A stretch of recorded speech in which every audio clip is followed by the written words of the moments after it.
Meski rentetan suara senapan mesin berat dan dentuman bom samar-samar terdengar dalam video serangan udara ke basis separatis OPM di Papua, namun belum dapat dipastikan jenis senjata yang digunakan oleh EMB 314 Super Tucano dalam aksinya di Papua, yang diduga tak jauh berbeda dengan gelaran operasi oleh Kolombia dan Filipina.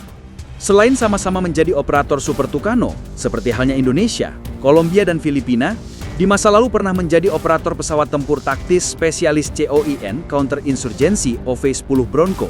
Di tangan Kolombia dan Filipina, baik OV-10 Bronco dan Super Tucano difungsikan sesuai asasnya, yakni sebagai pesawat yang digadang untuk melajani misi anti-gerilya, terkhusus pada kemampuan Close Air Support, CAS, terutama di lingkungan ancaman rendah.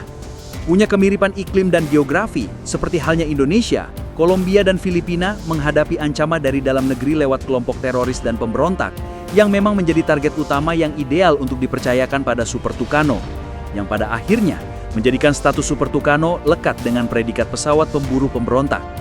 Reputasi tempur Super Tucano dibangun di atas keefektifan dalam operasi CAS, ditambah Super Tucano memiliki biaya operasional yang sangat rendah, sekitar $1.500 per jam terbang, dan dirancang untuk ketahanan di lingkungan yang keras, termasuk kemampuan beroperasi dari landasan yang tidak beraspal atau unprepared surfaces. Pesawat ini mampu membawa berbagai macam persenjataan, termasuk amunisi berpandu presisi atau Precision Guided Munitions. Fitur ini membuatnya ideal untuk menyerang target kecil seperti kamp pemberontak, gudang narkoba, atau pesawat penyelundup yang terbang rendah. Selain serangan, pesawat ini mahir dalam peran pengawasan bersenjata atau armed reconnaissance, karena dilengkapi dengan sistem sensor dan data link yang modern, yang penting untuk operasi di area yang luas seperti hutan Amazon atau perbatasan. Singkatnya, Super Tucano diakui sebagai standar emas untuk pesawat serangan ringan di seluruh dunia, khususnya bagi negara-negara yang menghadapi ancaman internal, penyelundupan narkoba, dan perlu melaksanakan patroli perbatasan dengan biaya yang efektif. Berdasarkan sifat misi kontra-insurgensi COIN dan karakteristik pesawat Super Tucano, senjata yang dominan digunakan dalam operasi tempur anti pemberontak di Amerika Latin seperti Kolombia dan Filipina adalah amunisi non-presisi atau bodoh dan internal. Dominasi ini didorong oleh dua faktor utama, yakni efektivitas biaya operasional rendah dan jenis target.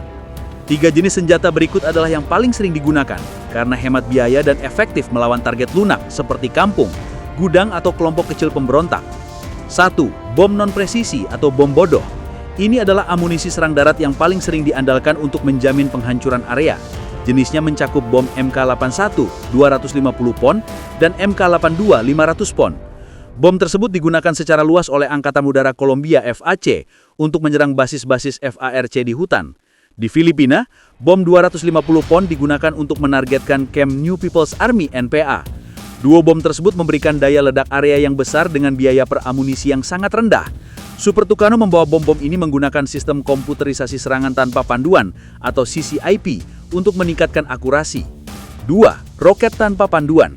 Roket adalah pilihan yang murah dan mematikan untuk dukungan tembakan cepat dan melumpuhkan. Umumnya roket kaliber 70 mm seperti FFAR atau pot roket sejenis, misalnya LAU-68A-G. Roket ideal untuk serangan area yang luas atau ketika serangan perlu dilakukan dengan cepat dan berulang.